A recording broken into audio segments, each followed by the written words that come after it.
நீங்க வளரணும்.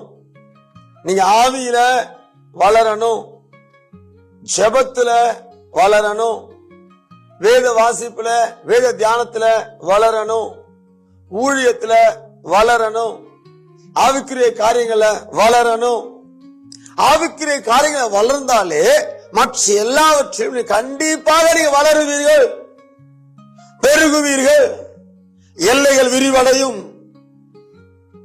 ஆவிக்குரிய கோட்டை விட்டுட்டா, அதுவும் கர்த்தருடைய பிள்ளைங்க ஆவிக்குரிய கோட்டை விட்டுட்டா எவ்வளவு உழைச்சாலும் எவ்வளவு ஓட்டினாலும் எவ்வளவு பிரயாசப்பட்டாலும் அதற்குரிய ரிசல்ட் வராது.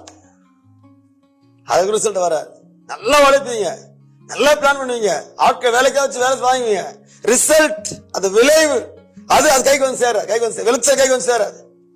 நீ அறுக்க வேண்டிய அறுத்துன்னு போயிட்டே இருப்பான், வீணா போயிடும். வேத வசனத்தை நிறைய வாசிங்க, தேவ சொன்னமே நிறைய வாசிங்க, உள்ளத்துல வச்சு அதை யோசிங்க, நிறைய வாசிங்க. வாசித பைபிளை மூட்டி யோசிங்க. யோசிக்கும் போது புது பாயிண்ட் வரும். மீண்டும் திறந்து தேடி வாசிங்க, மீண்டும் உங்களுக்குள்ள தியானிங்க. உங்களுக்குள்ள வசனம் கிரிய செய்யும். அது ஆத்மத்துக்கு மண்ணா. வேதத்தை வாசிக்கிறோம். ஆசாரியருடைய ஆத்மாவை கொழுமையானதினாலே பூரிப்பாக்குவேன். ஆத்மாவுக்கு மண்ணா வர ஆரம்பிச்சுட்டா, போஷாக் வர ஆரம்பிச்சுட்டா, வசனத்தை எடுக்க ஆரம்பிச்சிட்டீங்கன்னா, வசனத்தை தியானித்து ஏற்ற வெளிப்பாடு பெற ஆரம்பிச்சிட்டீங்கன்னா அவ்வளவுதான்.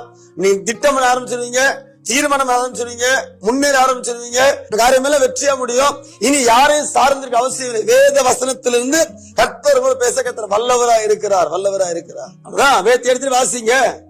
ஆத்மத்து மண்ணா கிடைக்கும், நல்ல பலப்படலாம், ஆவி நல்லா வளர்ந்துருங்க. சோ நீங்க வளரணும், ஜெபத்துல வளரணும், ஊழியத்துல வளரணும், ஆமென், வேதாசிப்புல வளரணும். இருக்கிறது போதாது.